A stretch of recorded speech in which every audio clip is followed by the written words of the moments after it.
It has been a long time coming, the B8 Volkswagen Passat. First seen in Europe in late 2014, the latest big sedan by Wolfsburg made its first Asian appearance in December that year, here in Malaysia. 2 years on, and with sales of the B7 Passat done and dusted, the all-new Passat is now ready to roll. The Passat's design is clearly evolutionary, but that's no bad thing.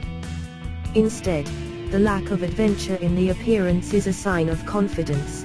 Confidence that this is a saloon that appeals to a certain kind of customer, and the Passat has its place in the market.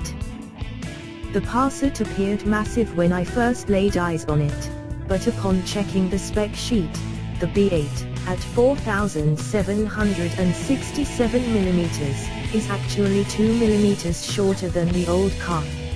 My eyes were perhaps fooled by the 12mm extra width, 1,832mm, or more likely, the greatly extended distance between the front and rear axles despite being slightly shorter overall than the B7, the B8's wheelbase is 79mm longer. It's now 2,791mm. Speaking of the rear end, the elements and their shapes are as per the B7, but the big surface that the logo sits on appears less tall and flat. Much like the rest of the car, the sum of the new design is greater than its parts. Winsome, as a colleague would say. Like what we've seen so far on the exterior, the cabin is about sober design and a classy ambience. The layered cowl of the dashboard characteristic in B6 and B7 has been phased out in favor of an almost Audi-style top half of the dash, with full-width air vents and a fully digital instrument cluster a la Audi virtual cockpit.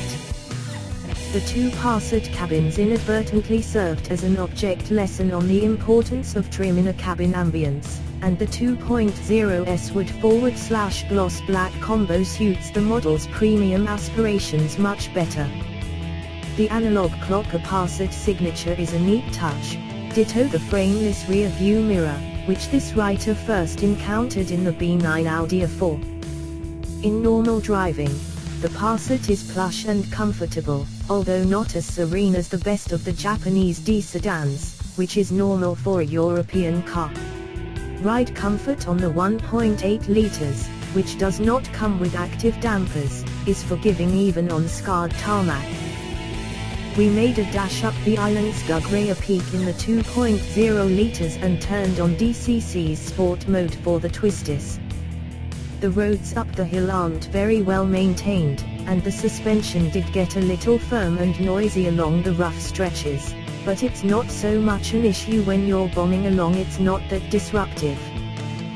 That it's a better car than the B7 Passat is without a doubt. We'll even go as far to say that among non-premium batch D-segment sedans sold in Malaysia, the Japanese stalwarts plus the 508 and Modio, the new Passat has the best blend of performance, dynamics and comfort.